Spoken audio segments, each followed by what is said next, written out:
o'clock.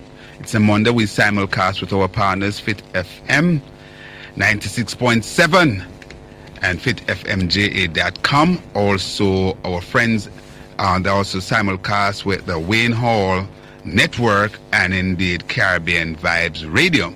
All right, so stick and stay with us for the duration of the program. We go up until 12 midday. Say hi to Julia, the fabulous Julia Meikle down there in Trelawney in the studio of Fit FM, and of course her able staff down there. Say hi to January. Hi January, how you doing?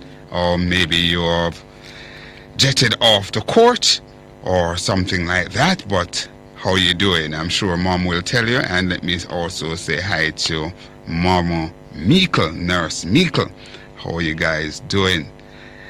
All of the friends, my listeners down there in Clarkstown, Trelawney, how you doing? In Wait a Bit and in all over the place there, down there in Trelawney. I want to say hi to you all. It's a Monday after the Sigma run, and indeed the Sagicor Sigma run was overwhelming success. They basically collected more than the $150 million that they were anticipating. I think they reached about $135 million or so. We're preparing to go to our guest online, Mr. Fisher, Orette Fisher, the former director of election. Want to just get some information from him as it relates to the whole business of this 15 parish, Portmore being the 15 parish. Gather Mr. Fisher is online. Let's go to Mr. Fisher. Hi, Mr. Fisher. Good morning, sir. Welcome to Straight Up. Thank you. Good morning to you and to your listeners. Indeed, sir. Thanks a lot.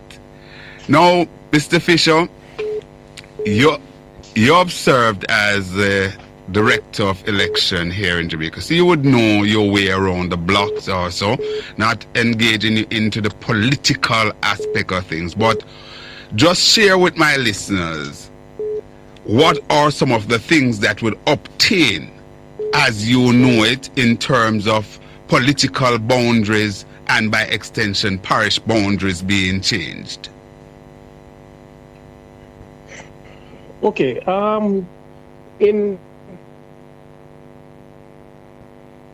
Hello? Wow. Mr. Fisher? It's going to be troubling on this, but Mr. Fisher said that this is the best way to contact him, not getting him there at all. So it's always going to be troubling to do it by this way, but let's try and see.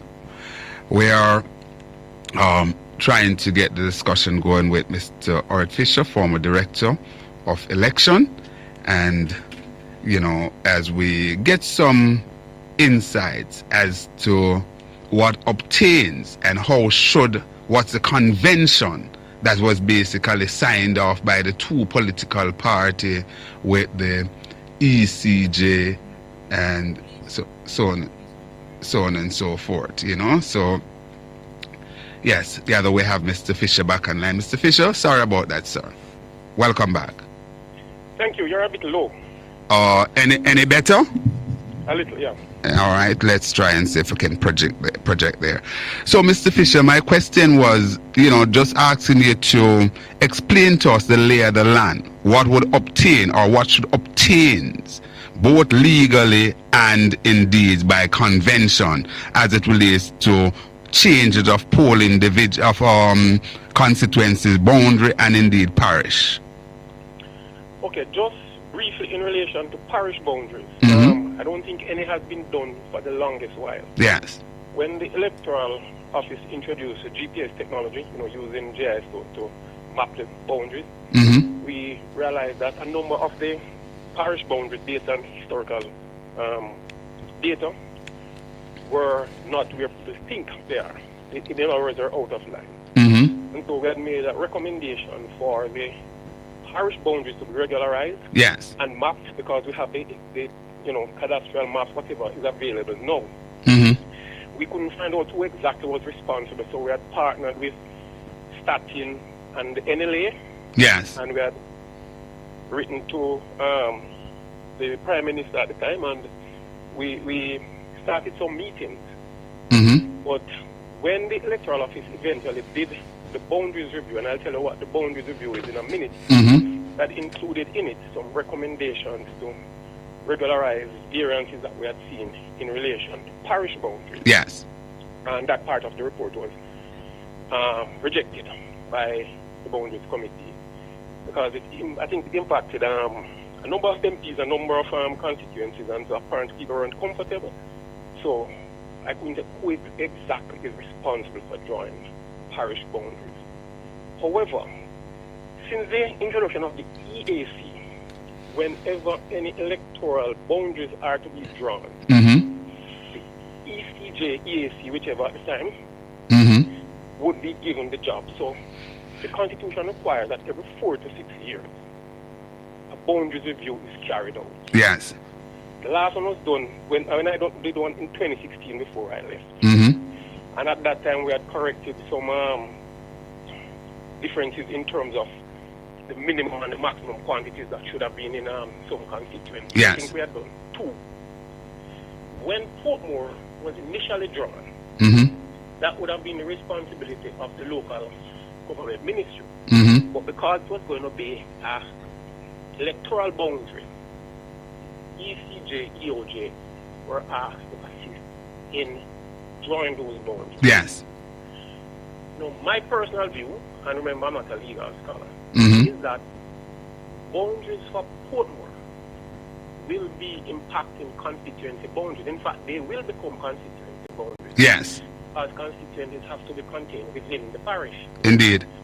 And so I think that maybe some consultation would have taken place with the commission, because when the commission draws boundaries, there are certain criteria that's used. For example, you're trying not to split a community, use natural markers like rivers and so on. So that's one criteria that's laid down.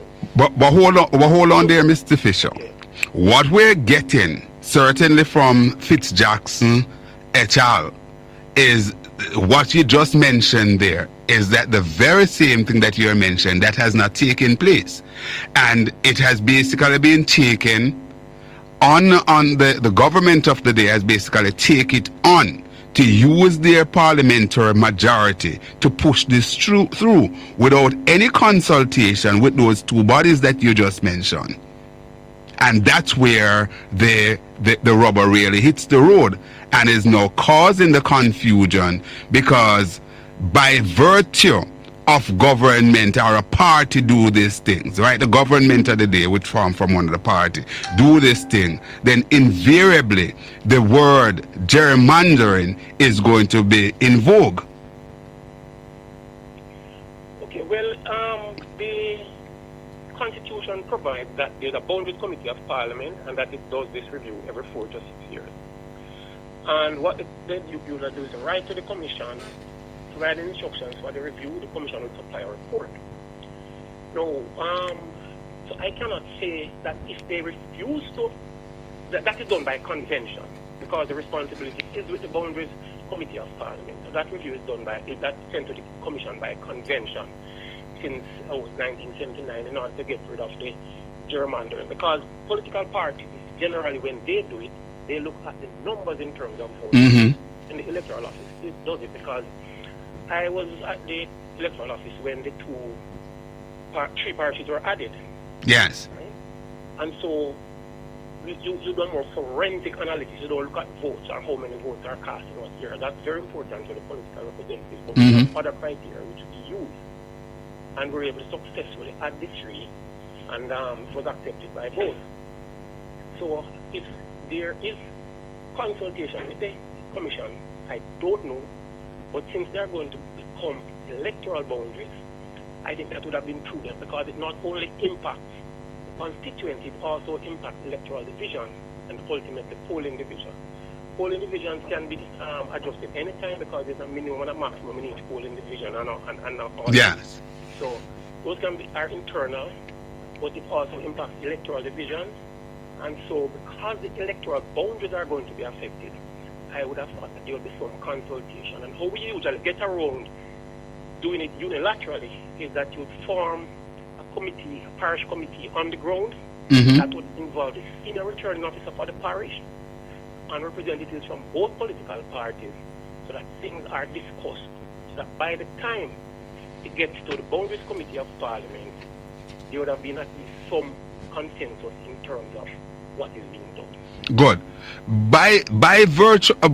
Based on what you're observing, what is in the public domain, and the date that you have just given, that this was a pact that was basically worked out by both political party and with the ECJ, and of course the Electoral Office of Jamaica, as to how these things are done from 1979.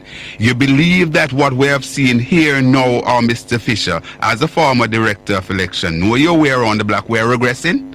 Or we could find ourselves get back into some kind of political nuances which we thought we had left behind us? All right, let me say that I am not aware of all the processes that would have taken place. I am not aware of whether or not the commission has been consulted, whether or not the EOJ is involved, because if they are, they would now have the responsibility of ensuring that voters would know which constituency they fall in, which electoral division they fall, and all that based on the boundaries. I'm not aware. But if no consultation was done, remember, I'm not saying there was none because I am not a part of the process. So I cannot categorically say no consultation was done. I think it would be a backward step if no consultation was done, because you could have the drawing of electoral boundaries returning to the hands of the party in power, and that would be a retrograde step. Remember, I'm not saying that that is what is being done, but that is done. I'm saying that that would be a retrograde step, in my opinion. Good. The Portmore has seen a lot of developments over the years, Mr. Fisher. In terms of a parish, creation of a parish, and so on, what are some of the difficulties, are some of the things that would have to fix in order to get that going, apart from the fact that people talk about a cemetery, a market, and so would this affect things like police division or so? Can you speak to that, or you won't be able to go into something as nuanced as that? Those things are totally outside of my remit and my experience. My experience lies in the drawing of electoral boundaries and making the necessary adjustments and reports to Parliament to have it approved and then gazetted before it can become reality. Good. So let's drill down on that now. Let's say all of these things are now going to start. Let's say it didn't start before, it didn't happen before, and so on. What is the kind of timeline that these things normally take to go through? What kind of exposure would it have to have in terms of the consultation, etc., etc.? Well, the Boundaries Committee of the Constitution allows a 2-year period, and usually, depending on the level of adjustment that's been done, you could use the full 2 years. But stay with me there with the 2 years. Stay with me a little bit with the 2 years, Mr. Fisher, because we want to get the information out to our listener. The 2 years. So what we saw in the Parliament last week, that it would need that level of 2 years exposure from now in order before this could basically become a reality, or that 2 year would have already started, and what we saw last week would be the final outcome. How does it work? So you need to listen carefully and understand what I'm saying. The Constitution requires boundaries review every 4 to 6 years. Last one that I had anything to do with was in 2016 that it ended. Therefore, one would have been due in 2020 yes. to 2022. So essentially, I am saying that the country would not be within a period of review as we speak. Oh. Therefore, anything that affects the Constitution, the constituency boundaries, in my humble opinion, not being a legal person, anything that affects the constituency boundaries would have to be undertaken during a period of review. And we're not within that 4 to 6 years as mandated by the Constitution. However, constitutional lawyers, whoever it is, they might have a different opinion, but we always made adjustments to constituency boundaries within the period of review. So if the constituency boundaries now stretch across parish, which again is ultra violate the Constitution, those adjustments would not be made, in my opinion, outside a period of review. Indeed, Mr. Fisher, I know you're speaking quite carefully and so on, and you're mindful to remind us that you're not a legal scholar. But based on what I'm deducing from what you're saying, Mr. Fisher, does it mean that what we're seeing now could be considered as an illegal act that is now being perpetuated? I am saying that the drawing of the parish boundary, that is within the remit of the government, however they choose to undertake that. But I'm saying if it impacts the constituency boundaries, I don't think that the adjustment to the constituency boundaries can be done ahead of the next election. And that's just a personal opinion, because we're not within that period of review. I cannot speak to the legality of the government drawing the parish boundaries, but when it impacts constituency boundaries, bearing in mind that constituencies cannot cross over parishes based on the Constitution, I'm saying it would be a difficulty having the constituency boundaries adjusted outside the period. So that's what so here we go now, Mr. Fisher, without splitting hairs. The fact of the matter is that you can't have one without the other. Would I be correct to say that? Because if you're going to be dealing with parish, where you're going to have new areas come on or taken off and so on, it will impact constituency boundaries. Isn't that so? Unless the boundaries were drawn to be exact as the constituency boundaries that's being considered. Unless that was done, but once it cuts across, that's a problem. Once it cuts off any part of a constituency, that becomes a problem. And based on... Unless it follows the exact line of the constituency as it exists, then that is when a problem would be would evolve if it cuts across the constituency. And as good. And as you understand it, Mr. Fisher, will this change cut across? I'm going to be honest. I have not seen the boundaries for the parish, but based on what I've heard, it sounds that way. But I have not personally seen the boundaries, and therefore I cannot say categorically that it does. All right. If you can leave this alone, or you can answer. I gather you're a resident of Portmore. Are you satisfied? And this is outside of those boundaries and so on. As a resident of Portmore, Mr. Fisher, are you satisfied with the level of consultation that have taken place with the Portmore residents to carry out such an act? Let's say it was, all those other criteria were met. Are you satisfied with the consultation aspect of it? Well, I personally was not aware of any of the consultations. But if consultations were done with majority of the residents, I think that would be great. But yes, I think that there should be some level of consultation. But I have heard the minister say that they had consultation. Unfortunately, I was not aware of it. But I personally think that it would be a good thing for consultation with the residents. And had I been aware, I would have considered possibly, going to listen. But I wasn't aware of any of the consultations. Can you stay with me for 2 more minutes on the other side, Mr. Fisher? Let me just take the 10:30 break and come back to you for 2 minutes. Okay. All right, please? Let's go to the 10:30 break. We are engaged in a discussion with former director of election, Mr. Orette Fisher. Let's go to the break. Suka.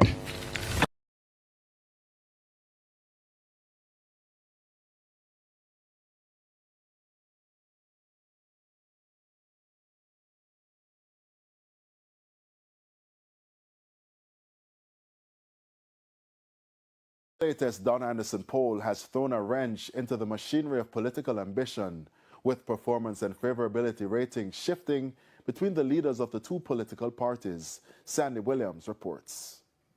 The survey, conducted between September 27 and October 3, polled 1,012 citizens 18 years and older across the island to gauge the country's top political player.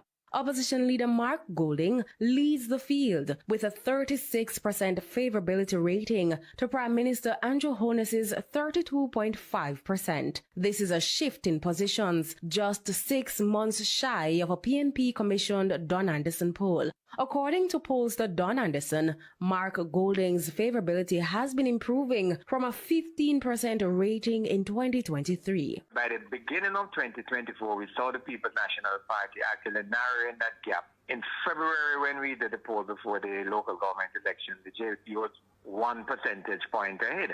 So what we saw was a gradual trend where the gap between Andrew Holness on the one hand and Mark Golding on the other in terms of favorability rating narrowed to the point where in this particular poll in September, that line crossed. On the other hand, Prime Minister Andrew Holness faces a cold reception with a 39.9% unfavorable rating to Mr. Golding's 25.8%. You find that the younger persons were now shifting towards the People's National Party and towards Mark Golding. And the People's National Party still had the kind of support amongst the older population. But what we found that's probably making the real difference is that more and more young persons are embracing the rating for Mark Golding rather than Andrew Holness.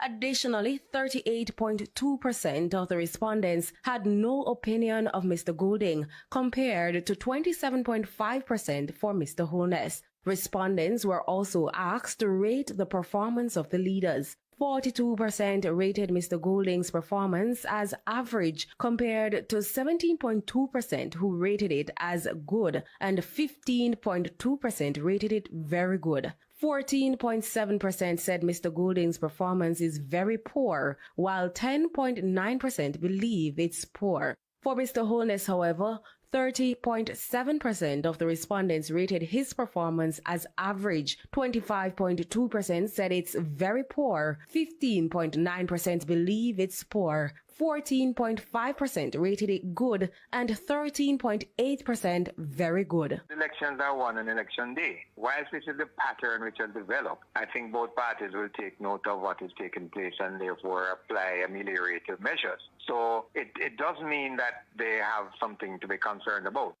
Sandy Williams, TVJ News.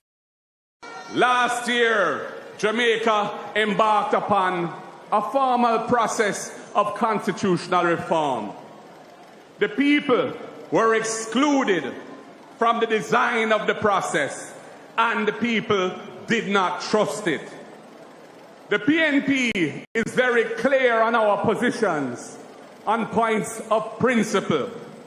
Our representatives on the committee that they established did not sign the report of that committee because we did not agree, and we do not agree with some of its recommendations. And I will share some of those issues.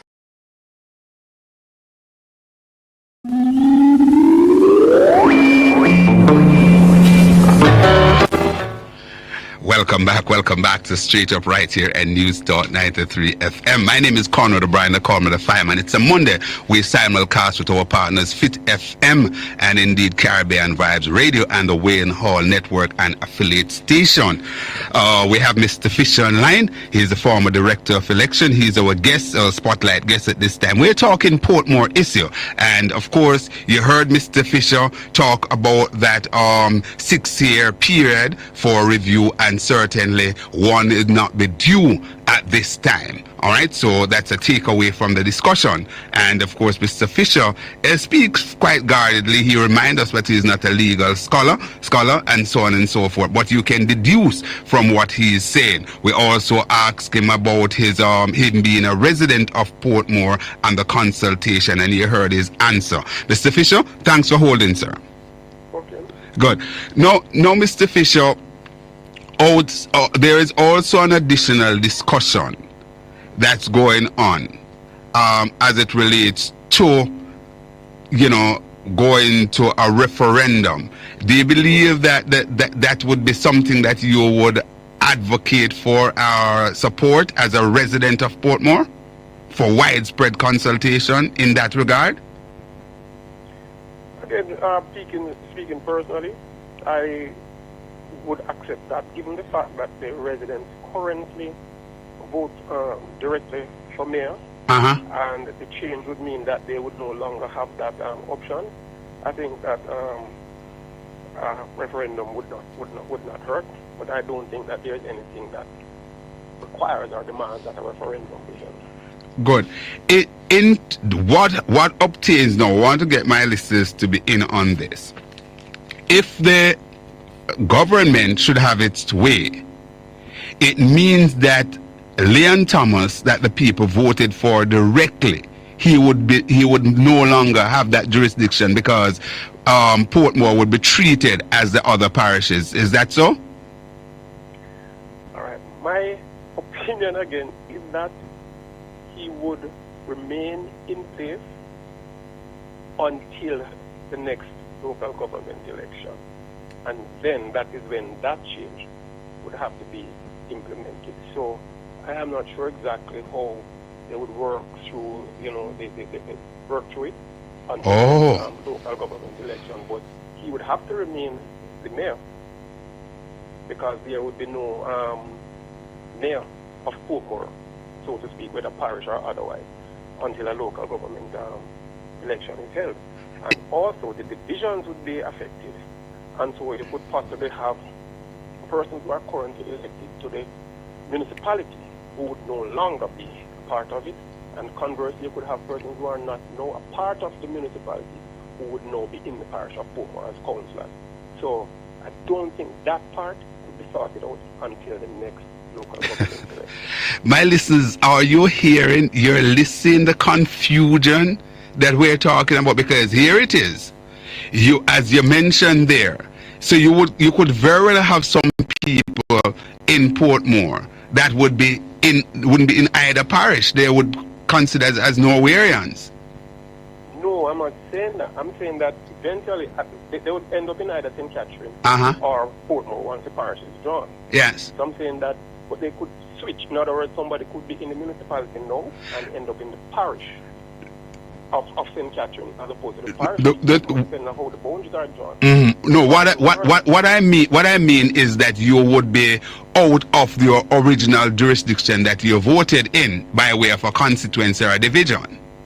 By way of a division, we're talking local government. By way of a division. Based on but I'm saying I don't think that this could take effect until the next local government election, and that's an opinion. Because the people are the ones who elect their representatives. Okay, so it would hold similarly to the discussion that we were having the other day as it relates to the Local Government Act in Clarendon, where once the mayor is basically installed, granted we talk about a direct election for mayor, but it's a similar school of thought where the mayor is elected for a term of 4 years, so you wouldn't be able to change that within midstream. Unless you have switching, like somebody crosses the floor and the majority changes. Then the majority switches. Then they could call for a no confidence vote, and the majority that would carry. But that's primary way that would change, where somebody crosses or the majority changes, and you call for you move a no confidence vote, and it would carry, and the new mayor would be elected. Yes. Talk to us about gerrymandering, Mr. Fisher, in layman terms, what that means. Well, historically, both political parties, when they drew the boundaries, they would make sure to draw them in such a way that they would seek to get an advantage. And I put the emphasis on both political parties when it was done by the party in power, majority to pass whatever report that came to Parliament. Yes. With the Commission being asked, it is the Commission does not look at how the votes go. As I said, there are certain criteria used in drawing boundaries. And I think that both parties have essentially accepted this convention because it did. And this goes back to 1979? Yes, it did. And I point to the fact that the commission was able to add 3 constituencies and made adjustments to others in terms of the upper and the lower limits, and for all that to have been accepted in that report by both parties, and we have had towards the election being held on those new boundaries, and there's no hue and cry. I think that speaks to the need to have this continue, where the commission is responsible for the commission, but the EOJ is the one who actually does the field work. Drawing of boundaries. And as I repeat, the consultation takes place with people on the ground. So it's not that the EOJ goes in and say, okay, this is this, this is this. No. There is consultation along the way, and valid points are raised. They have to be taken into consideration. And sometimes an issue can arise that taken to the commission itself to have its verdict on a particular issue. Because they are the ones who are going to okay the report from the director to go to Parliament. And you have political representatives on both sides. And so it's important that this neutral body, the EOJ, ECJ, continues to draw electoral boundaries. And we don't return to those days when we used to have some very weird, odd-shaped looking constituencies just in order to bring in some voters or to leave out some voters as obtained prior to the EAC taking over the drawing of electoral boundaries. Indeed, Mr. Fisher would be looking at going back to very, very dark days, as it were. But let's see how this one will unfold, Mr. Fisher, because as you just outlined, at least at the very minimum, it seems as if with all the intent, with even the best intention in the world, this thing will not be able to come to fusion right now at all. In terms of the mayor would still stays based on what you just outlined and so on and so forth. And I believe that we should be strengthening, and this is my own view, I believe that we should be strengthening our democracy by way of getting all the parishes across Jamaica to be electing direct mayors rather than taking that away. So that in itself is another discussion. But Mr. Fisher, you have been of great help to us this morning, sir, and we want to thank you and continue to do the good work. Where you are in the pavilion, what do you do substantively these days? You're out of the glare of the public. I do a lot of consultation, but overseas, and so yeah, that's basically what I do. I have some personal things that I do, but I'm basically an election management consultant. Okay, good. Don't leave me there, Mr. Fisher. I just getting a message from someone asking. This is from a candidate. Is asking if an election not declared on the night of the election and goes into a situation where it could not be declared by the Electoral Office of Jamaica, the returning officer, because of some anomaly. Maybe there's an argument as to whether or not there was a padding of a box or so. Once one of the candidate came in and conceded, would that be enough to give the seat to the other person, or the Electoral Office of Jamaica would still go through with their process and determine the seat either way, or ask for that cluster to be run over? Okay, the aggrieved candidate could immediately write to the returning officer that sits on election day. It's not the constituted authority, right? To the constituted authority that is convened for the election period, and it involves members of the Electoral Commission and senior High Court judge or the Court of the Judge of Appeal. Everything is not, the way it used to be in my brain, because I've been, out of the system for a while.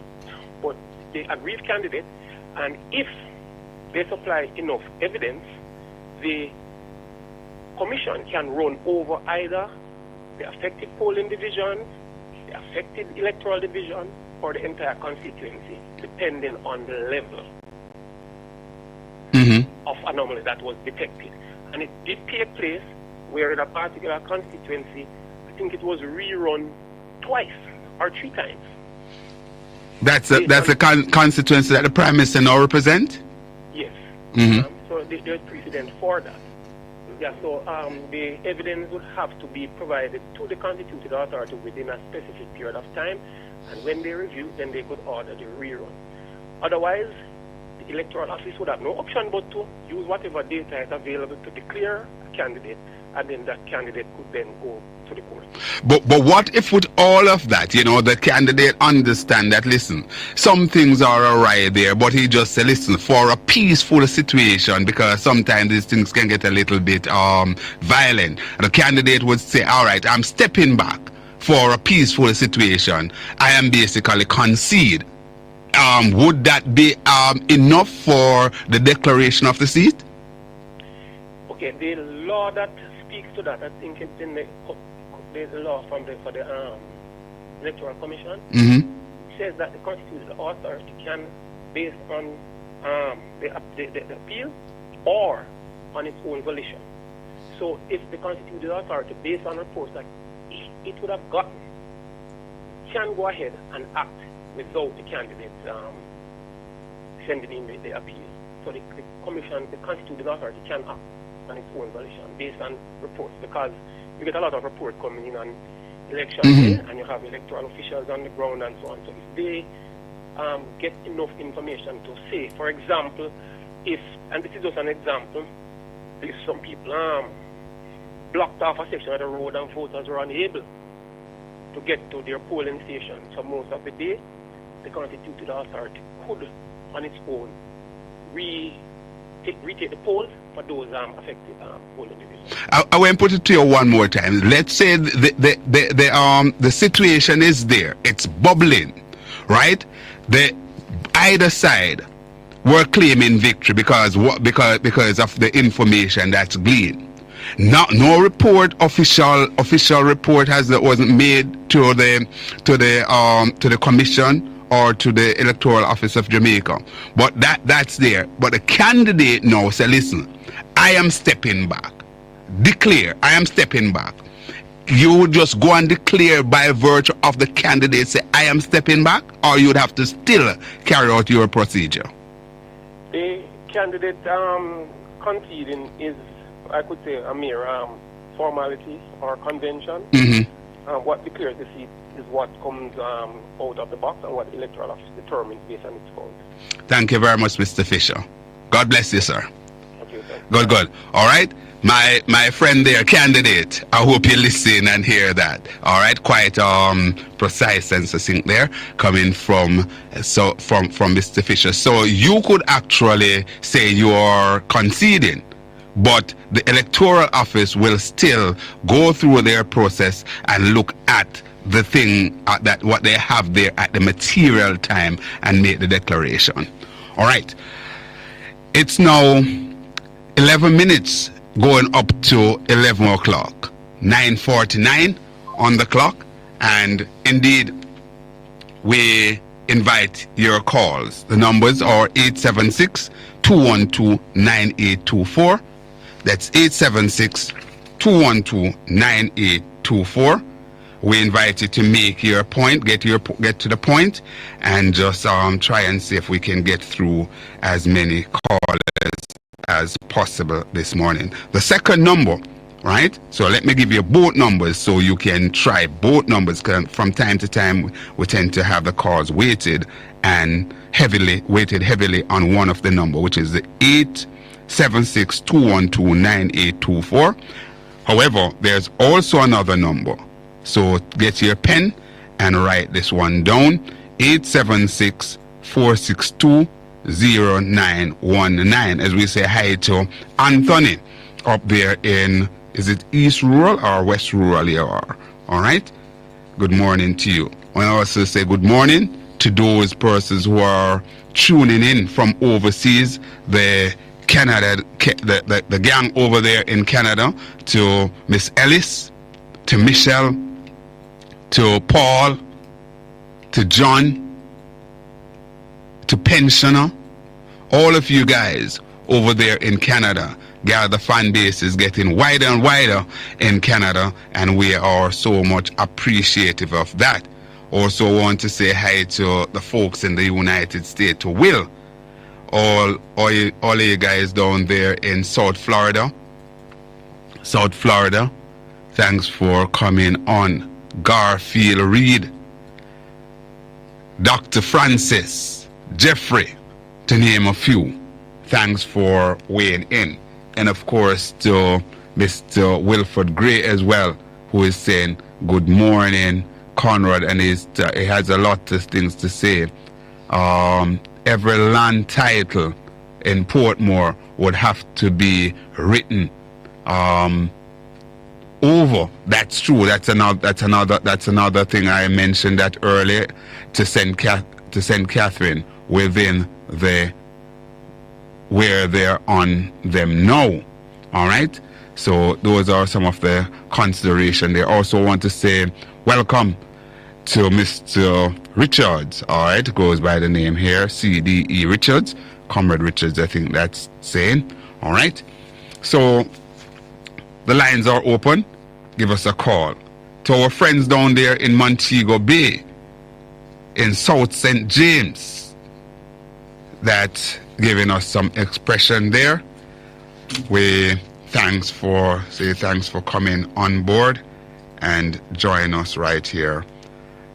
I think I have a few WhatsApp messages to read.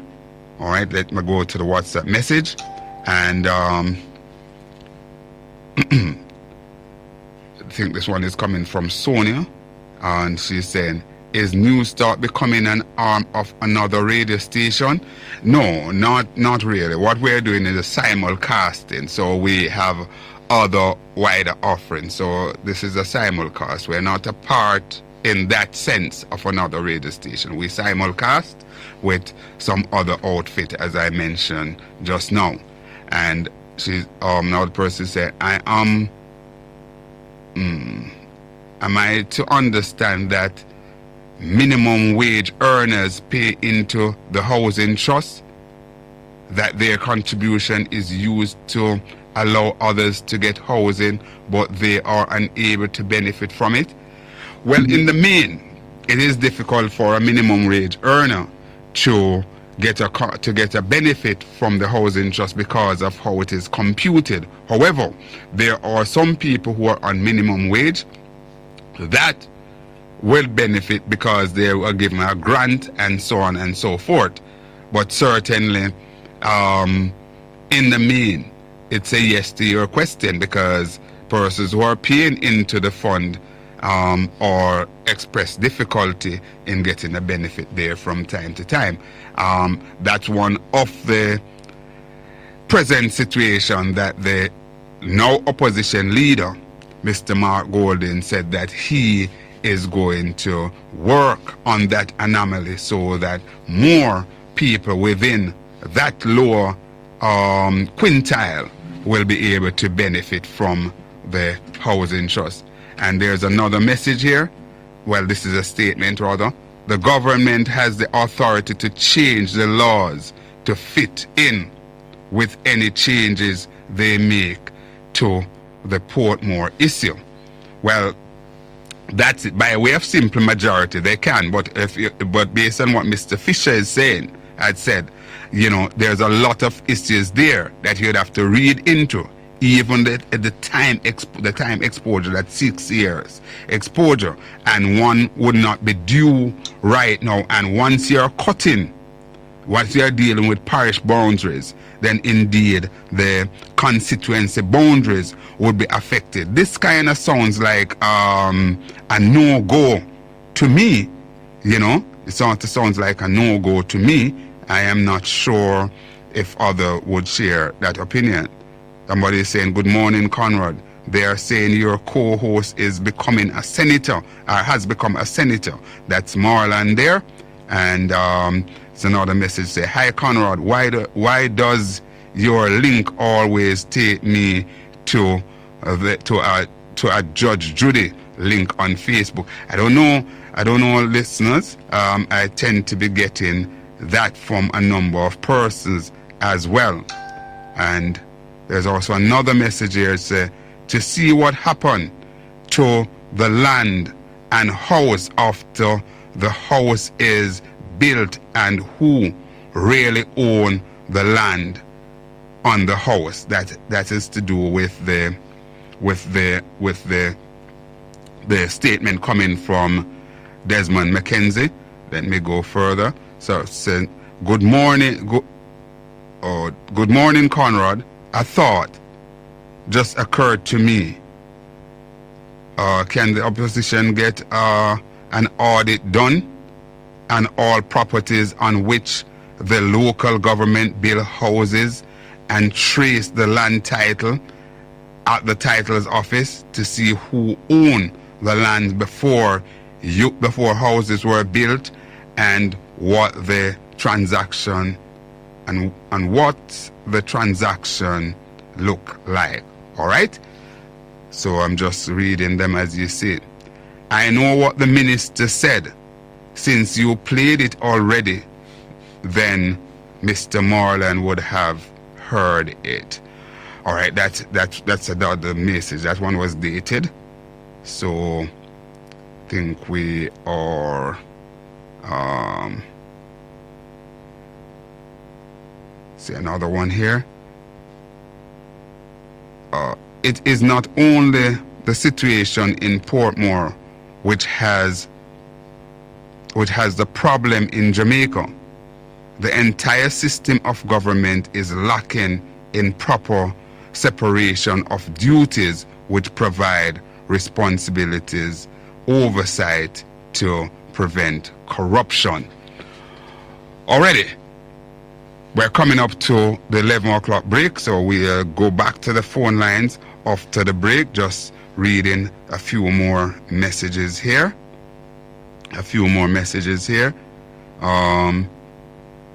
Doreen Campbell is sending the message. She's saying, good morning, hope all is well. All right, Doreen. And Doreen is the candidate for the People's National Party over there in Western Portland. She is going up against the Minister of Roads and Technology, Transport and Technology, Darrell Vaz. All right, I saw her yesterday evening in all her glory down there in the constituency where the Prime Minister now represents, Mr. Buchanan, or Paul Lennox Buchanan. He is going up against Mr. Andrew Michael Holness, and that one seems, based on what we're hearing, some activities taking place down there by the People's National Party. It's going to be interesting to see how that pans out, as I share with you some of the history before in that constituency. It's a constituency that was represented by Mr. Seabright. I think that was the first time in 1959. It was also represented by David Core, one Russian Thompson, also there, A.J. Nicholson was also there. So it has deep PNP pedigree. Let's go to the break. Sue, come back. I want to say good morning to everyone who's just joining us right here in the Make We Talk program. We're coming to you live, simulcast live with Conrad O'Brien over there at Newstalk 93 FM. Conrad O'Brien as Newstalk 93 FM. As soon as he gets back, we'll go back live to Conrad O'Brien. But believe you me, it was a very interesting discussion with the former Director of Election, Mr. Orette Fisher, who was speaking to Conrad O'Brien on the boundaries of Portmore and what Desmond McKenzie and members, the government is doing. And what somebody said, are they going to rewrite every single land title in Portmore?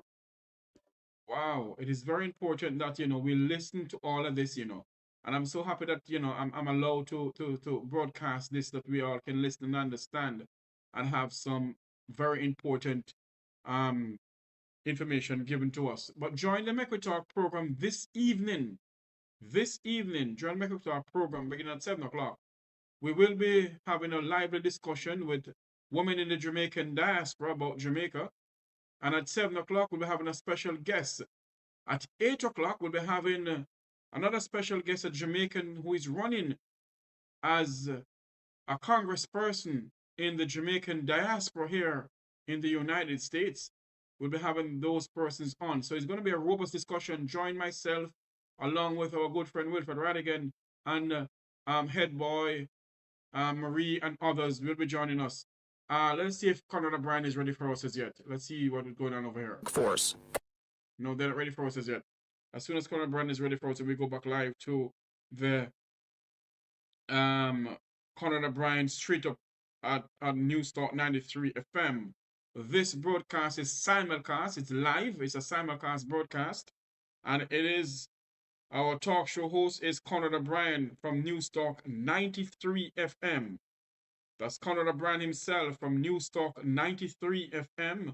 We're going to go back to him as soon as he's ready for us. We're going to go back to Mr. O'Brien, Conrad O'Brien over there at Newstalk 93 FM. Hold on for me, please. Let me get this out of the way here. One moment for me.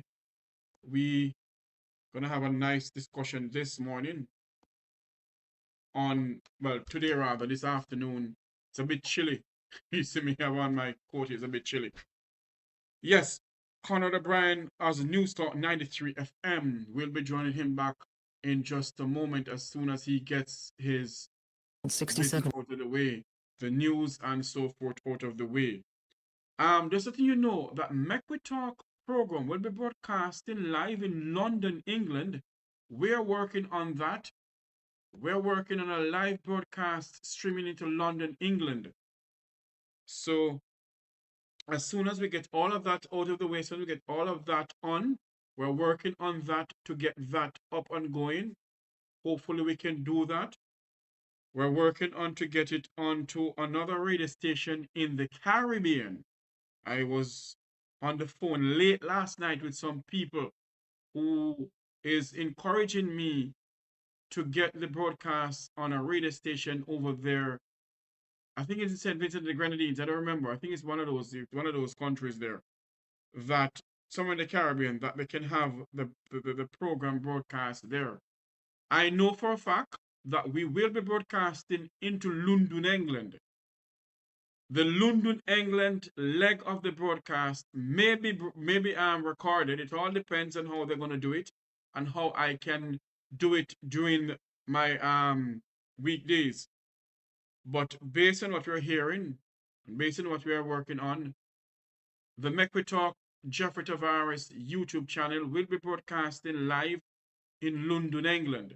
And what they're saying, they want to have the Make We Talk current affair program to be broadcast in London.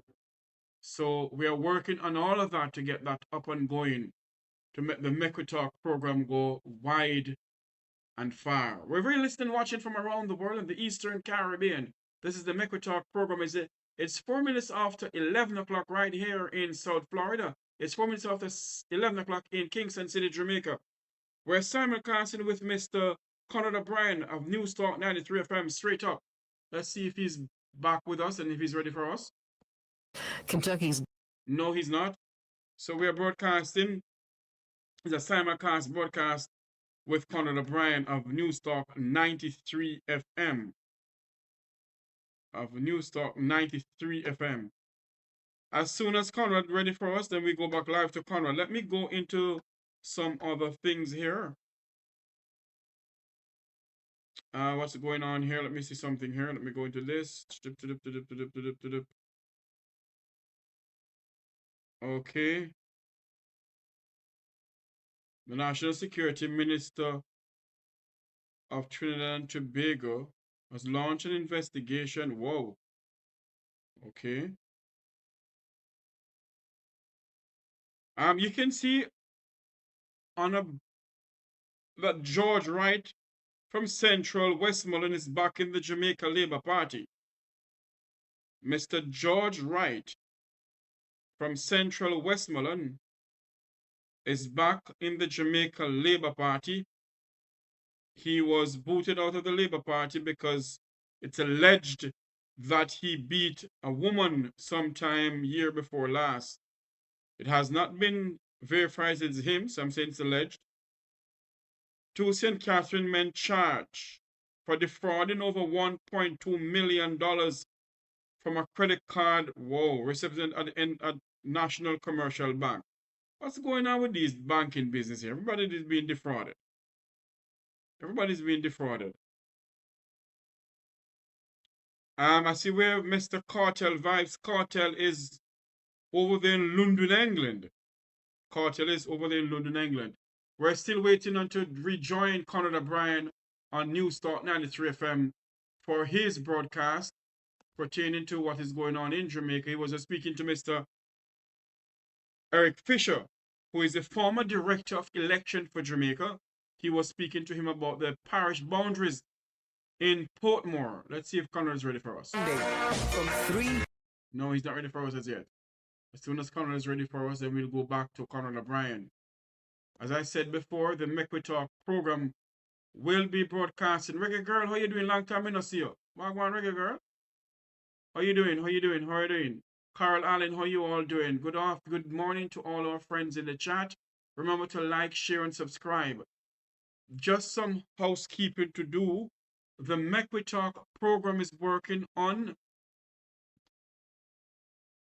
to broadcast live into London. I was on the phone last night with some people who is working on that for me. I pray and hope it comes through. Someone also is trying to get me on a radio station in one of the Caribbean islands. So hopefully the Make We Talk program will be broadcasting in the Caribbean islands, but I know definitely we'll be going into London. We're going into London. I'm waiting on my good friend,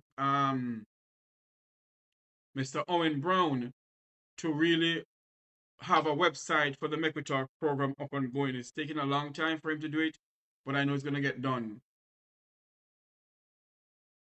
I want to say good morning to all our families and friends over there in St. Vincent and the Grenadines, to Prime Minister Conrad. Long time I don't speak to the Conrad. Prime Minister, the Honorable Rolf Gonzalez, good morning to you, sir. Let's see if Conrad O'Brien is ready back, if Conrad O'Brien is ready for us. One moment here, please. Down. Okay, he's not ready for us as yet. Let me go back and see. Yes, as I said before, we're working on getting that up and going. FedEx traders for today. The Jamaican dollar will open trading this morning, selling for an average of $158.28 against the benchmark US dollar. The Jamaican dollar will open trading this morning, selling for an average of $111.86 against the Canadian dollar. And finally, the Jamaican dollar will open trading this morning, selling an average of $232 against the British pound sterling. My God, the Jamaican dollar devaluing. Let me read that again. The Jamaican dollar will open trading this morning, selling for an average of $158.20 against the US dollar. The Jamaican dollar will open trading this morning, selling for an average of $111.86 against the Canadian dollar. And finally, the Jamaican dollar will open trading this morning, selling for an average of 232 cents against the British pound sterling. That's not good for us, the dollar going. Where that is. We need to remember, Mr. Bowles, hundreds of persons who were defrauded in SSL. So he has a right to raise these questions. These are the same questions that not so well-known persons who were defrauded are also raising. And the response cannot be to chastise him for doing so. He has been extremely responsible and restrained in not going public internationally with these issues. Indeed. All right. So that's a clip there from Julian Robinson out of our press conference by the People's National Party there, calling on the government to make the report on the SSL public. And I don't know that many people could have should have a difficulty with that.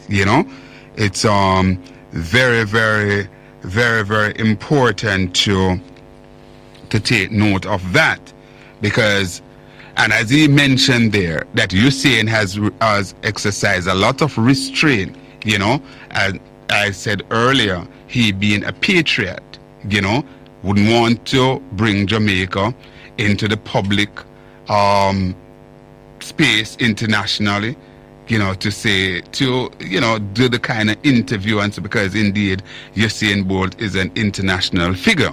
Let me just remind you of the numbers: 876-212-9824 and 876, that's 876 4620919. Those are the numbers to call. Say hi and welcome to Lawrence Weathers. Say hi to Bernice Johnson as well, who's joining us. Bennett, Roshane Bennett, also up there as well.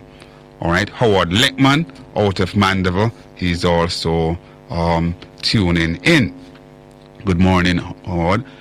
And Michelle is in Canada. Hi, Michelle, how are you doing? I gather that today is a public holiday. I'm informed that today is a holiday in Canada, so a lot of people are at home, just you know, spending time with families and friends.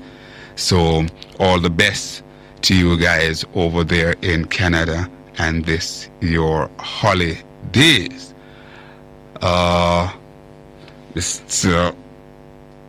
Who is this now? Jackie Graham is also with us here, and Jackie is saying good morning. She is watching. James McKay, that's John McKay out of Canada, he's saying good morning, Obi. I mentioned earlier that the Sigma run is being oversubscribed, so the Observer on its front page here, I'm coming to you, caller. The Observer on its front page is saying that more than 30,000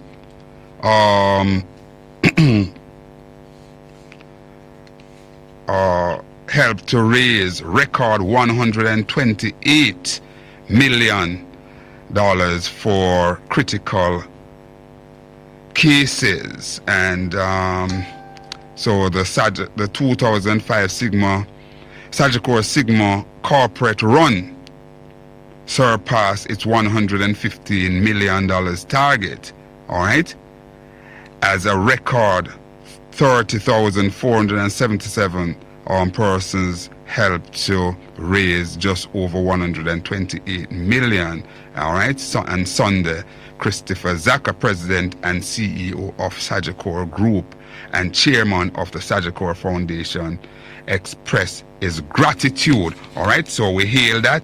We saw a lot of officials, including Mark Golding and a strong of PNP supporters. They were out there. They had a cluster there yesterday. So I want to hail that. I haven't seen anything from the JLP on that, because, you know, I go across the board. Let's go to the phone line. Hello, welcome, caller. Morning, sir. Hi, morning, Mr. Lewis. How are you doing? All right. What's on your mind this morning? Well, what I want to talk about is, especially, I want to warn young people who are taking up drugs of some of the dangers, especially what certain substances can do to the brain. The first one I want to touch is alcohol. I was listening to this expert who has done thousands of scans on the brain, and I've done numerous research, and he's talking about what alcohol can do to the brain, how it damages the brain cells, especially the stem cells, and decrease the capacity of the brain. And it so lead, I think, about 7 different cancers. Pancreatic cancers, damage of the liver, all over the body. Yes, we have seen recently where a lot of things coming out as to the impact of alcohol and the cause, and, you know, how much it can cause cancer. Another one, marijuana. What they are saying now is that they are making certain chemicals allegedly in China that they use to soak the weed in. So they call it artificial weed. But when you smoke it, the effect is so powerful because the THC in it, that a tetrahydrocannabis, and that is the hallucinating drugs. It's so powerful, so you get a real high. But what it is doing to the youth, it's damaging their brain because they say before you reach 25, it's like the brain cells cannot handle such pressure. And what it can do is actually permanent damage to your brain.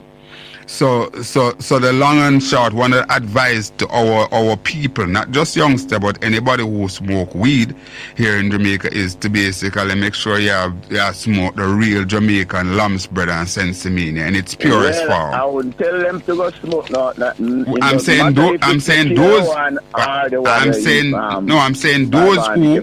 I'm saying those who wish to smoke their ganja, because we can't stop it. Just encourage them to basically burn the pure things. Man will tell you that them weed are them thing, and it basically make them feel good, and the jury is out like that. If you grow your own weed, or you know somebody will grow it. Yeah, man. Then that's where I advise. Sir? Then that's where I advise if you do that. Remember now that you can't even grow 5 trees at home legally. Right, because what happened to they using even embalming fluid now and ganja, and that in Jamaica. So you can't guarantee. Like other things, I remember some time ago, persons used to say there are certain things that sold in the market, food that all of those use onto. So we just have to be very, very careful. Not just the weed. I tell you, even certain things are import certain chemicals that they use to prevent the thing from rotten. You ever look at an American apple, or it's not rotten? That is true. Always fresh and pretty. Well, it's the chemicals that they put on it. When you check all processed foods, all them soup what you buy in a box, what they really put in it. Well, that soup there, Mr. Lewis, is such a go-to for so many of our people. Those cup soup and so on. I encourage people to stay away from it. Not good at all. Can't good for Not you. good. And if people could have just use their phone, they have the phone. Google it in, man, and you would find out exactly what are the ingredients in it.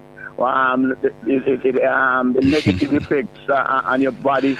You can use the phone and find a lot of information. Yeah, Mr. Lewis, as we wind down, listen, a lot of people are not interested in what you're talking about, that they use phone to do things to find out. People are interested in going on the phone and see all sorts of gimmicks and people talking, certain type of nonsense. I want to touch one more important point when it comes to the brain too.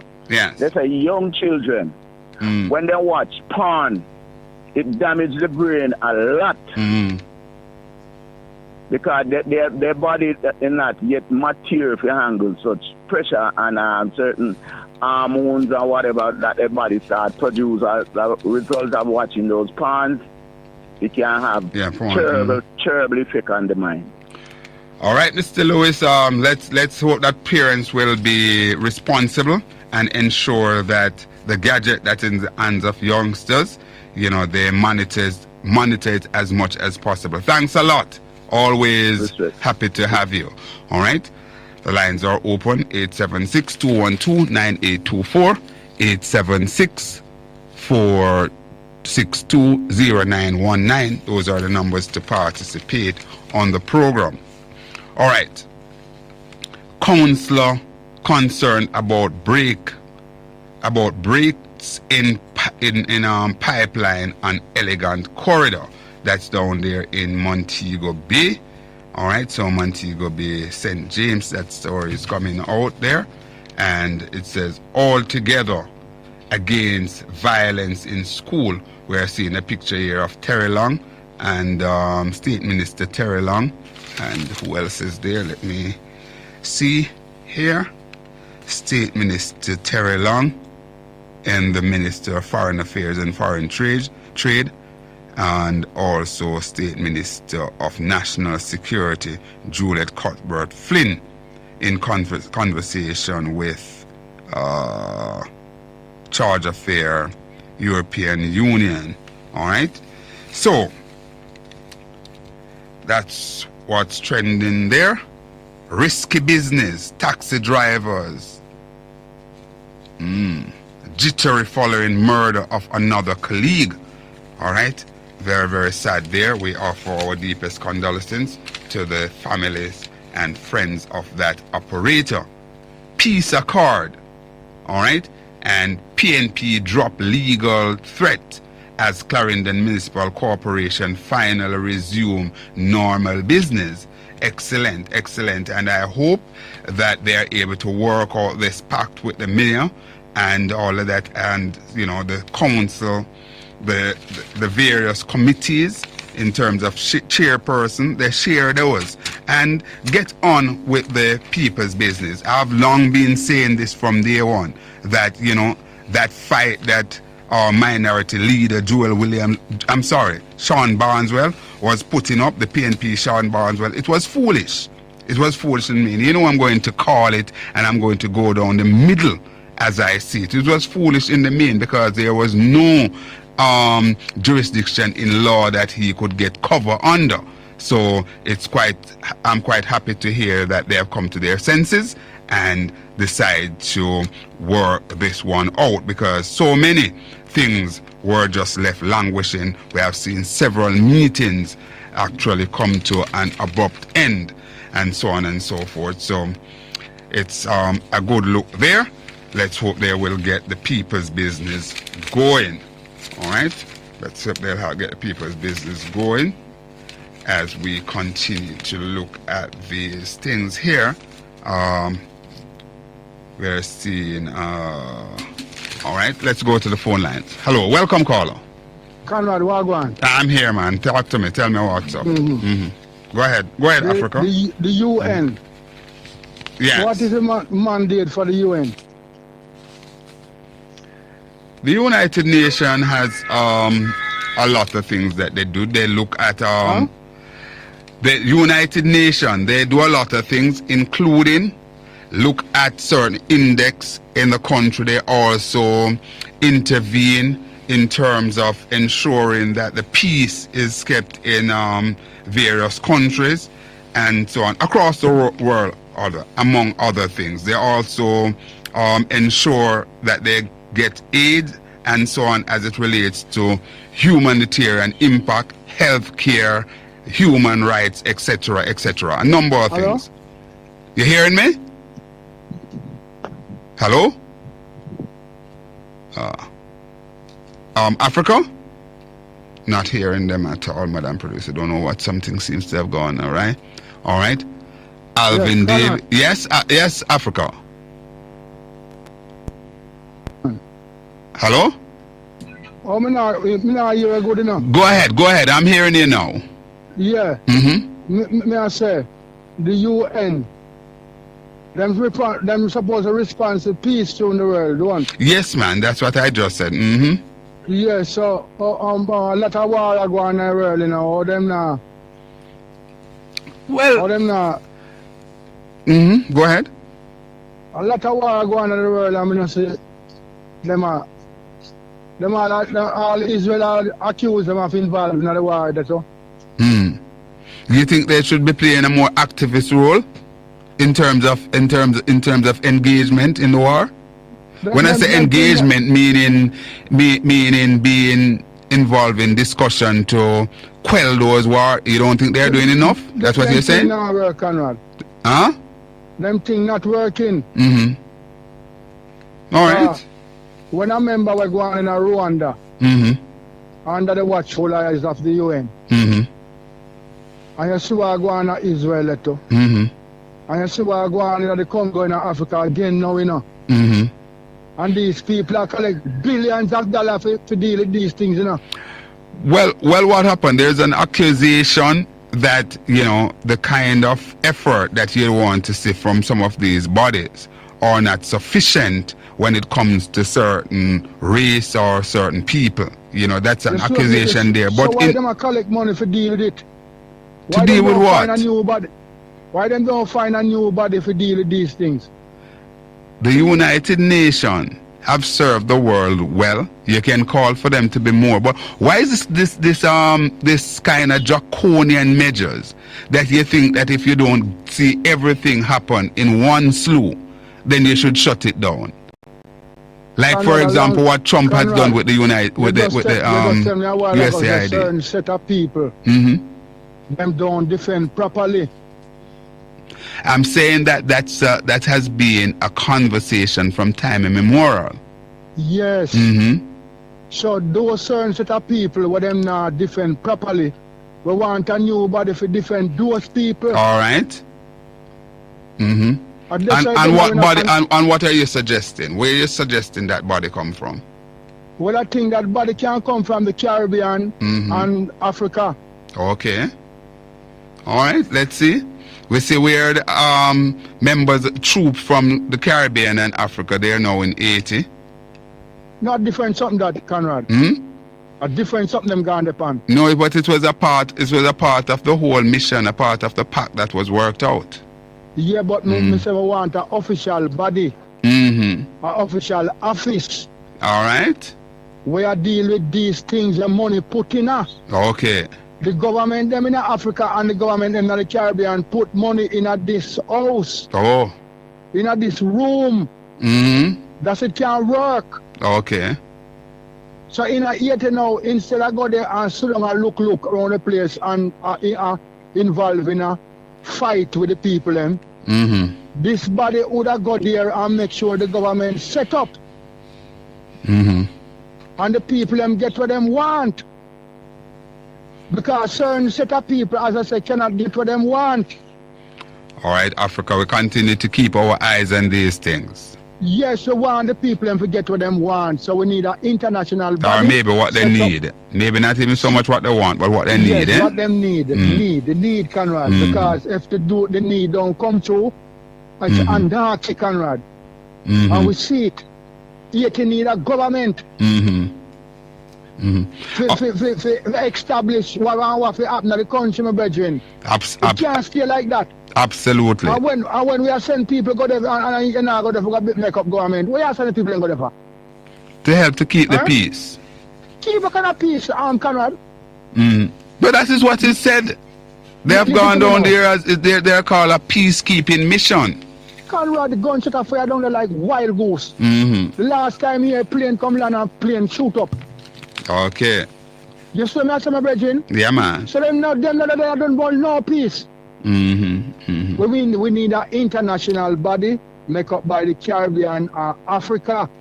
But I'm saying all right, Africa, no problem. Let's lobby for that. All right? Yes, Conrad. Respect. Thanks a lot. Thanks again, yeah? Every time. Thanks for calling back and complete your point. All right, that's Africa there, always trying to seek ways as to how as people or the people of the world can be better off. There's a clock ticking for health. So ministry faces deadline to say when 11-year appropriation account backlog to be declared. All right, let's go to the final break. Sukam.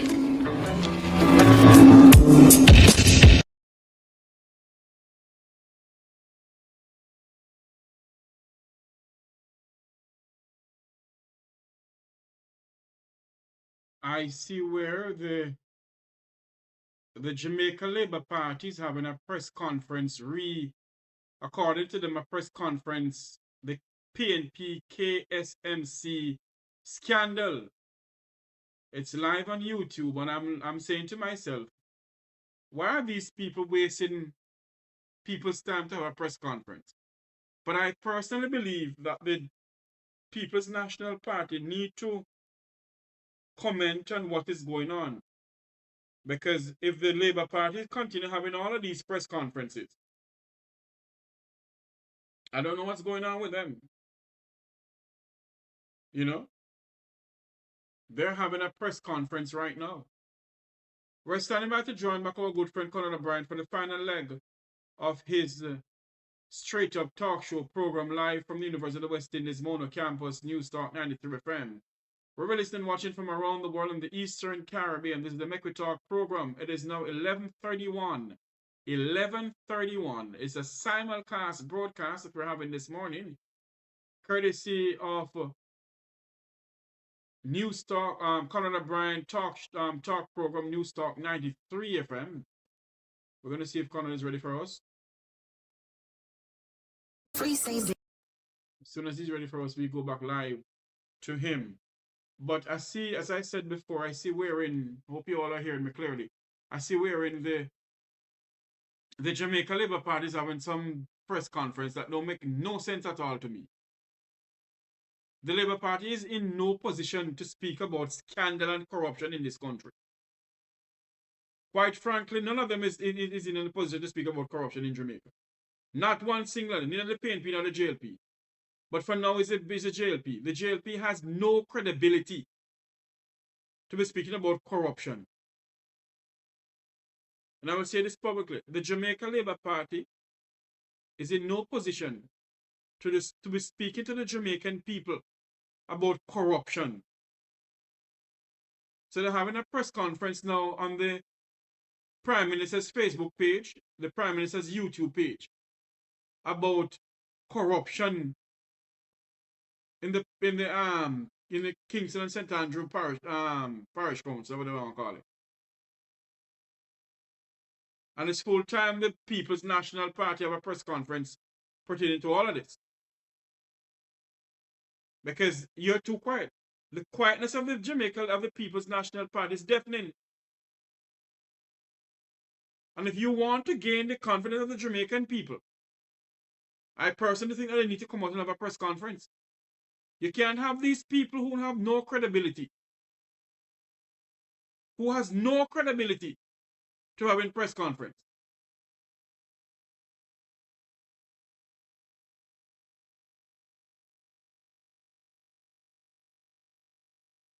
I'm gonna pose a question this evening, my good friend Christopher. I'm just doing a simulcast broadcast with Conrad O'Brien and Newstalk 93 FM. I'm not really talking about anything too much right now, my good friend. 8 to 10 a.m. on. So as soon as I start my program this evening, my good friend, I will pose that question. As a matter of fact, I can look for the question now. The Jamaica Labour Party has no credibility.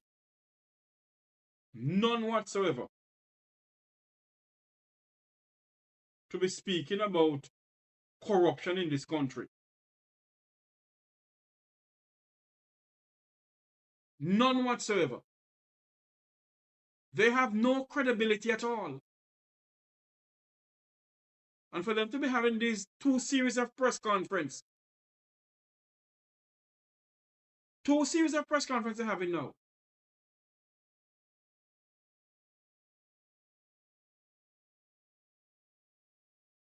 On what? Corruption? They have no credibility.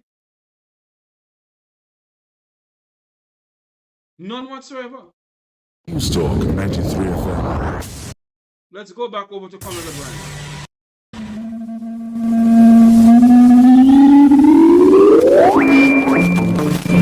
Indeed, welcome back. Thanks to our friends there at Kenmore Manufacturing Company. We're in the final half an hour of the program this morning. We continue to broadcast live from the studios of Newstalk here at UWI Mona. My name is Conrad O'Brien, the fireman. We go up until 12. And of course, we are simulcasting with Fit FM Caribbean Vibes Radio, the Wayne Hall Network and affiliate station. The Gleaner is reporting this morning at its front page, historic Sigma run. Similarly to the Observer, it's also carrying Right Return. That is George Wright there. And controversial Westmoreland Central MP receive heroes welcome back to JLP. And it goes on to said cheers erupted inside the Godfrey Stewart High School in Westmoreland and Sunday evening. And I think this is a disgrace, really. It's really a disgrace George Wright, after we saw that film there, you know, that he has not denied, the JLP receive him with open arms. SLB to disburse $8.8 billion in student loan this year. Very good look there. All right, we commend that a lot, and indeed it seems as if there's an unrest looming within the health sector because senior consultants have basically served an ultimatum to the government over money that are due to them. Let's go to the phone line. Hello, welcome caller. Morning, how are you? Hi, comrade, how are you doing? Thanks for calling. Well, I'm fishing this morning now. She did it again. She beat him. No, not that one. Let me pull back that one. Then do it again. You're not going to hit and run. Then do it again, then fool them. What a disgrace. I think it is absolutely disgraceful, and no wonder why, comrade, that you're seeing a poll that is started published this morning by Blue Dot on another media house. It is saying that all 14 parishes is showing that the government is heading in the wrong direction, and crime and corruption is at the helm of this. And I don't know if anybody have seen this before, but certainly in my lifetime, it's the very first time that I'm seeing corruption consistently showing up at number 2 in polls after polls in this country. I've said before that I believe that corruption is going to play a role in the result of this upcoming election. But sir. Yes, sir, I'm listening to you. I'm not looking at the polls because this is not corruption. This is dry eye. They say past this corruption. Is dry eye. This what with George Wright is not corruption. It's dry eye and disrespect. It is the highest degree of disrespect to the people of Jamaica, our well-thinking people of Jamaica, and especially to women. Because if I know him, the thing, they beat the woman with his tool. Why did the JLP ask him to resign? Why? You know, comrade, this morning while driving in, I heard, and people might have differences from time to time with all of us, but I heard Nadine Spence this morning saying in another program that it seems as if the JLP, and she was talking in her capacity as a women's rights activist, and she's saying that, listen, the JLP has displayed, and I'm paraphrasing now, that they don't clear 2 hoots about women. And she was making the comments about a George Wright, because Light B raised it. A George Wright come back into the fore. It is dry eye and bare face and out of order, as you said, man. I can't say in dry eye. I want to know why the JLP accepted his letter of resignation in the first place. If I know him when they pan the video, why? And if I him when they pan the video, why take him back now? Why?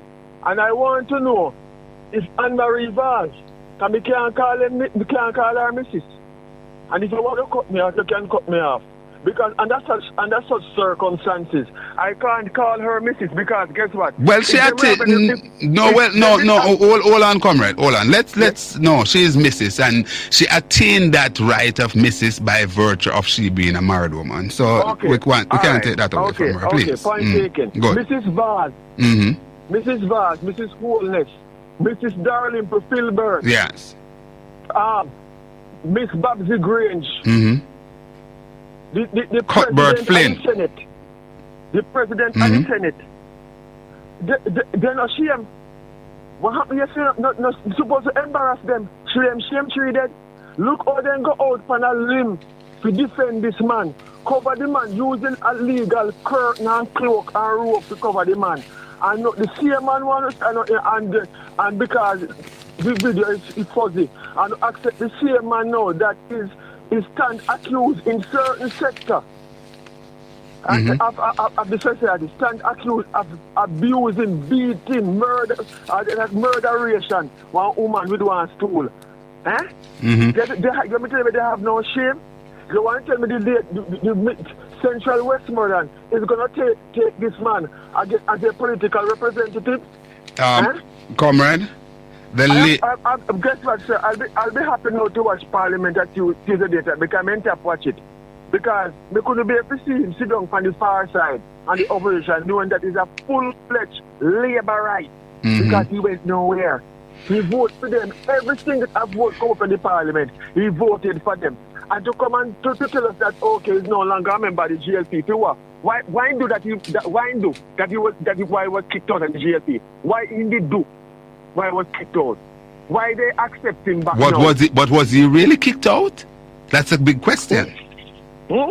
Why he went to a meeting down there, and Dan march him out.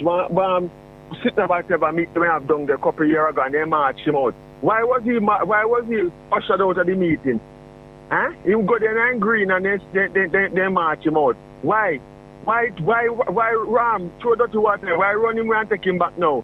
It is a disrespect to women, and none of them can come tell me say you can't come to wear black. Me we support women. I always support women, and everybody know me to deal with violence. You understand? But they can't come talk about they don't support domestic violence when they took the position they took then and yesterday. Well, you know, comrade, I'll close this circle by saying that the late fellow here at UWI Business School, James Masalman, said that the technology is available to show every thread, every blade of grass and that video, if they wanted so to do. To date, the police force and by extension the government had not lift a finger so to do. Or if they did it, if they have done it, we are not aware. And I am saying that as a man who respects women, I believe it's a disgrace. There's no powers that should have a George Wright he shouldn't even be there, let alone the Jamaica Labour Party have signed off for him to run again on their ticket. But Come on, man. I told you years ago that Labour Right no have no principle. There is nothing principle about them, and before I go, I'm going to make sure that there's nothing principle about them, and them a bully and them a dictator. 2020, the GLP campaign anthem was government badness Andrew Holness, brand new Clark's Pamfoot and Barretta Panches. Me hear say lock up one artist last week, or week before last, because he sing some tune what them not like. Them lock him up. Keep rich. I want the artist to do, whenever them fly the gate, the artist and musicians to do the right, because that is not trampling on freedom of people have rights and expression and movement. It tell me what it is. You dance to government badness and Jonas, brand new Clark's Pamphlet and Barretta Panches, and nobody lock up and nobody ever lock up the artist. But you feel convenient now to lock up one artist because probably you don't like him. Well, put it. Let me make it. If the government win again, me can't go call this a program here. Because they not really in me already. Then they go lock me up. Then they go find some way to lock me up. Free speech, not free. I mean, not free to call. Well, you can appreciate me saying this, comrade.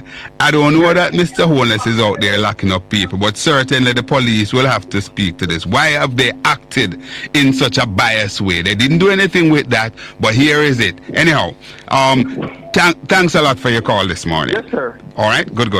All right, so getting something here from Andre Hilton, former member of parliament for this constituency. Let's go there and see what Andre is saying. Andre is sending me a video here, and YouTube is saying that PNP Outreach Commission with Comrade Mark Golden taking the lead in participated in the 2025 Sigma Run. It was a great success as we continue to march on to victory. Time come. All right. Okay, Andre, get that one in for you there. We can take a few more calls if you're quick on the draw. We have about 15 minutes to go. Remember that you're listening to Straight Up right here in Newstalk 93 FM with yours truly, Conrad O'Brien, the fireman, as we continue to burn the airwaves right here and Newstalk 93 FM. Simulcasting with our partners, Fit FM and indeed Caribbean Vibes Radio and the Wayne Hall Network and affiliate station. We do this each and every Monday, our simulcast, of course, and certainly you can catch me here and Mondays and Tuesdays from 9 until 12. All right, Uncle Morgan is weighing in. Samuel Cruikshank. Hi, Mr. Cruikshank, how you doing there? And also Alvin Walford. Hi, thanks for coming on board. All right, we continue to take the calls. Let's go to the phone line. Hello. Oh, hold up it there. Hello. Welcome, caller. Morning, Conrad. Hi. Al, how are you doing, man? I am good, Conrad. I'm good. Talk to me. Boy, Conrad. Last night I was at Jews Land. And I have participated in a historical, what I call inauguration of Paul Buchanan by the Comrade leader. Yes. And by extension, the people. It was a packed house, energized, and there seemed to be a Marky G movement. Well, all right. Let me tell you something. It is a Marky G movement taking place on the ground. Yes. Last night, but the man who really fascinated me last night and was devastating was the GS. Yeah, I heard the GS in all his. The GS was out in all his glory. My God, with backboard and shoulder high. And challenging people to take him on, kind of walk up courthouse step with them. My Conrad, let me tell you something, man. He was on point. And July, you're breaking. Hello? I am saying that his adjectives and his language was devastating. And let me tell you, but God, you have your hand full to manage this General Secretary. He's saying some things that the nation needs to listen to. Some say what was to reason with the people and he came last night and he reasoned with the Jamaican people and he told the Jamaican people exactly how he felt and how he sees Jamaica run. But I want to say this to you, Conrad.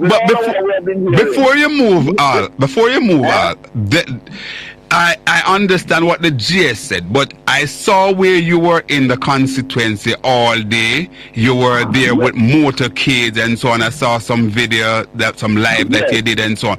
What is really happening in that North Central constituency that is now represented by the Prime Minister? Is there really a buzz, a movement taking place there based on what you're able to glean on the ground? What's going on? Movement on the ground in that very... I don't want to talk about it by any way. But there's a movement taking place in North Golden on the ground. I just want to just leave it at that because sometimes some people get jealous of the things you say, you know, how you say it.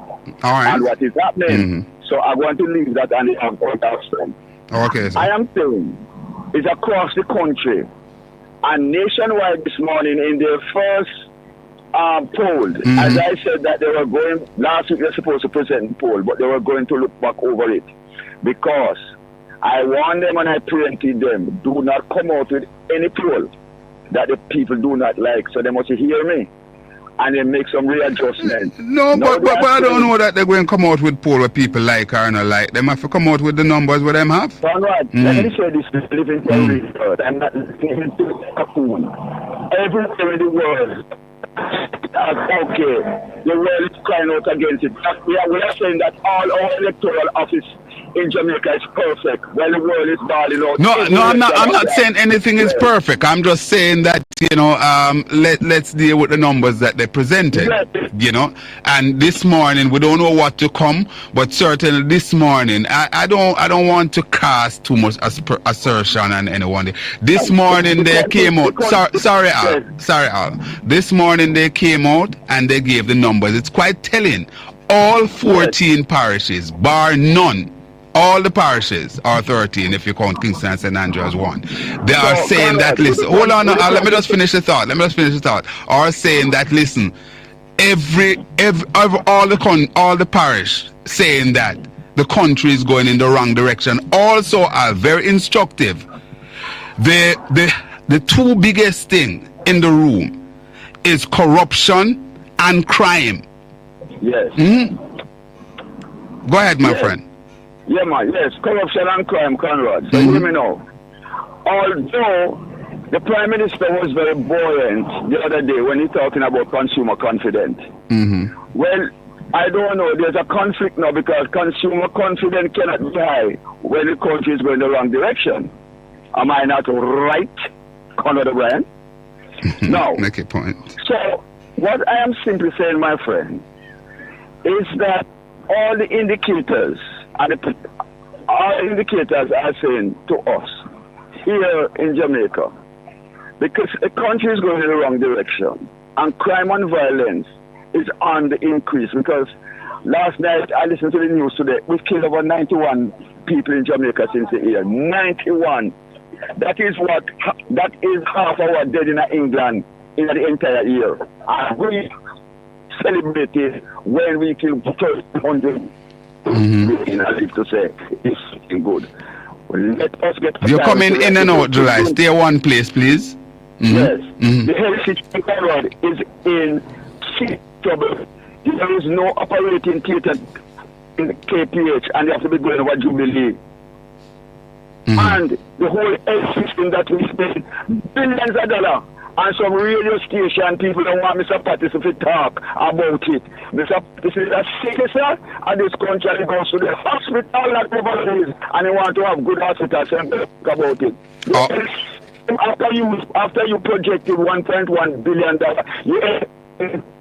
all right, Al. I have to leave it there. So your call is not your call is bad. The quality of your call is deteriorating immensely. And I'm sitting one place in Conrad. I don't know what's happening. But close. You have a minute. Just wrap what you said. So what I am saying, our input in terms of the health system and national security, we need to step back and look. What is it that is not working? Because, Conrad, we have never seen so much hard drugs coming into our country. Drugs, me not talk about ganja is not a drugs. Me talk about cocaine. One man, 260 liters of cocaine. That never happened under the jurisdiction of PNP when we never spend so much money. What is happening? We hear 300, 200 odd kilos, and our borders has become so porous. Well, you know that is indeed very troubling, Al, because we heard of the additional security that put in place on the borders.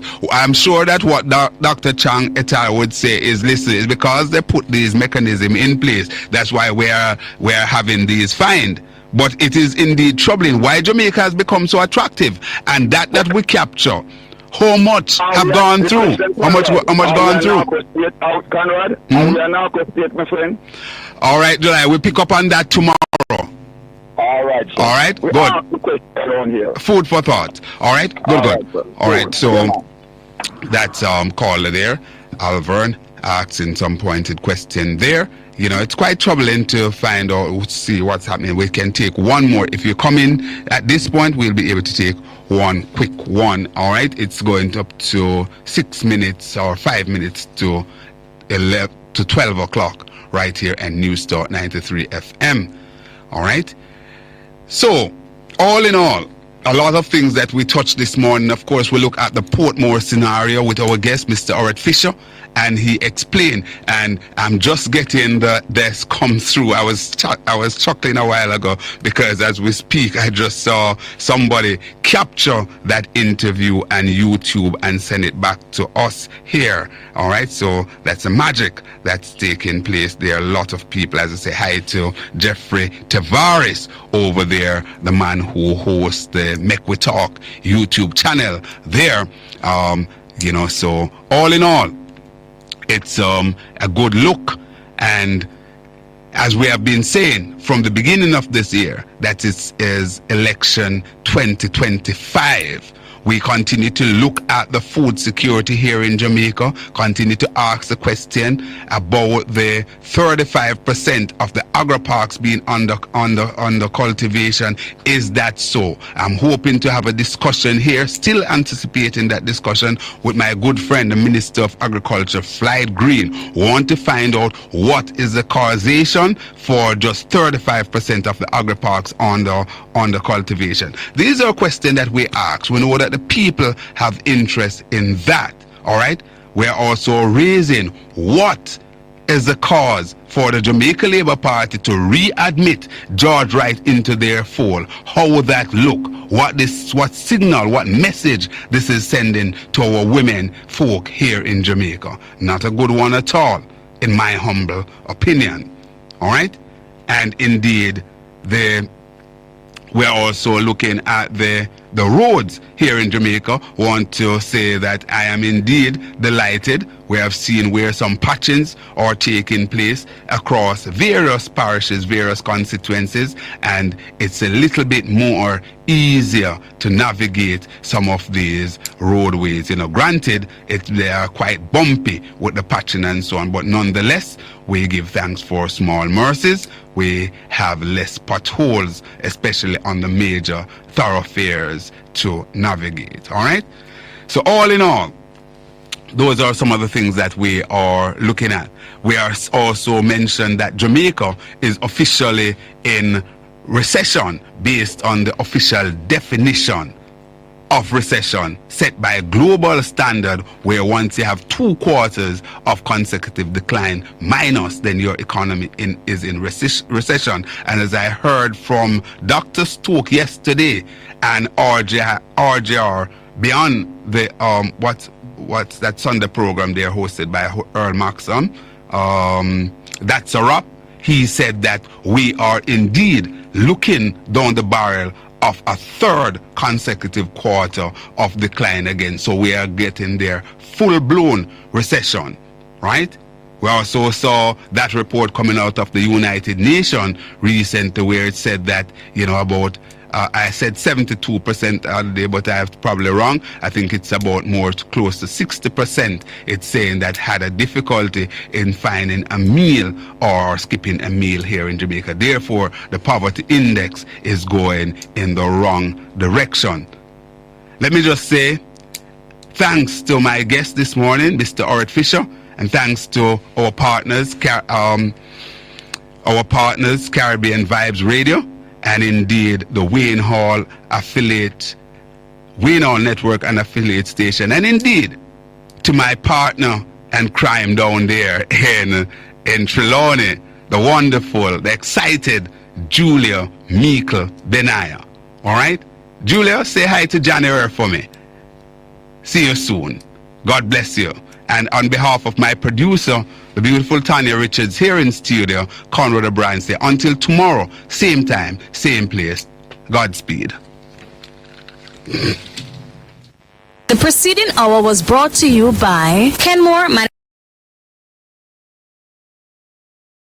Say thanks to Conrad O'Brien for this episode of the program Newstalk 93 FM Straight Up. I want to say thanks to him for coming on, for allowing us to bring this live to you guys. Join us this evening on the Make We Talk Current Affair program. One of the topic will be women in the Caribbean. Women in the diaspora, the Jamaican diaspora, are speaking out of what is going on in Jamaica. We're also going to have a special guest at 7 o'clock to come on. At 8 o'clock, we're going to have a Jamaican who is running in the upcoming midterm election here in the United States. He will be our special guest. Mr. Lawman will be our special guest. So join us for a robust discussion this evening, starting at 7 o'clock on the Make We Talk Current Affair program, hosted by yours truly, Jeffrey Tavares, and our good friend Wilfred Radigan, Headboy, and others will be coming on. Remember to join us then as we come to you live this evening. We're listening and watching from around the world on the Eastern Caribbean. And just to let you know that pretty soon the Make We Talk program will be broadcasting on a radio station in London. I was on the phone late last night with some people talking about it. And I told them I have to consult the boss lady pertaining to all of this. And, you know, we're going to be broadcasting live on a radio station in London. And also, some people want this to broadcast live on a radio station over there. I think it's in St. Vincent and the Grenadines. I can't remember which one it was. So we'll be broadcasting our programs around the world. I know people within Kenya, Mozambique, and so forth. They pick us up on YouTube. I don't know if anybody's broadcasting the program unknown to me on radio stations over there in the African region. I want to say good afternoon or good night to former ambassador to Interpol, Ambassador Andy Mashaili, who is listening to us now and again. I want to say thank you all for coming on. And remember to join us this evening for a robust discussion on the Make We Talk program right here. I want to say thanks to my good friend. Thank you, Jeffrey. Oh, yes. Big up my friend, my boss, a man who is always there to assist and is always there to lend a helping hand, always there to lend a helping word. Our good friend, Christopher Campbell, who is in our chat room there. Wayne Evans, Wagwan Wayne, you have any breakfast yet this morning? Wayne, you have any breakfast this morning? Or are you going to have lunch now? Anyway, I want to say thank you all very much for coming on. Thank you all for being a part of the program. This has never been planned. It wasn't for me to come on and talk. It was for me to allow Conrad O'Brien program to come through on my platform. Thank you all very much. May God bless you. May God bless our island home, Jamaica, land we love. Remember to join us this evening at 7 p.m. for the Make We Talk program. Thank you all very much. Good afternoon, everyone.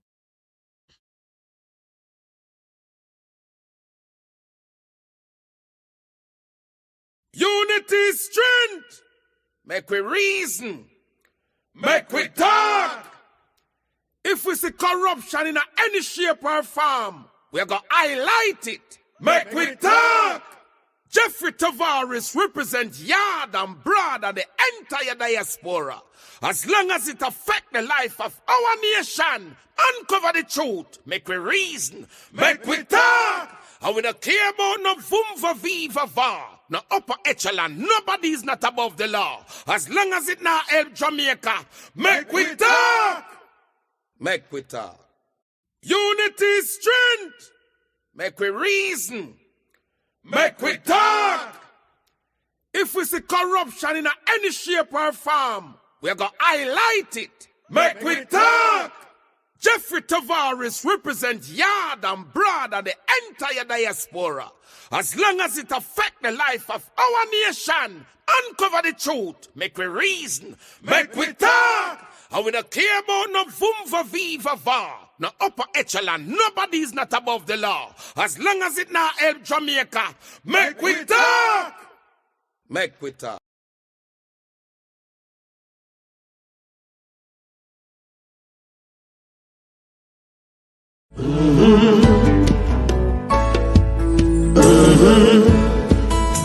When the game gets rough and this life just seems so tough, make we talk, my people, make we talk.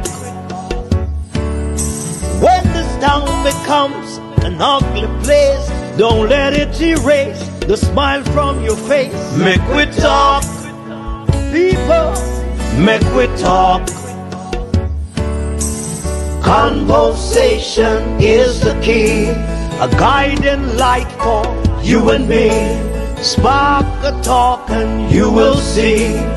conflict solver A to Z. World leaders master the art of self-defense just by talk. So people, make we talk. Hey, we're living in a world that on ourselves we must depend. Make we talk.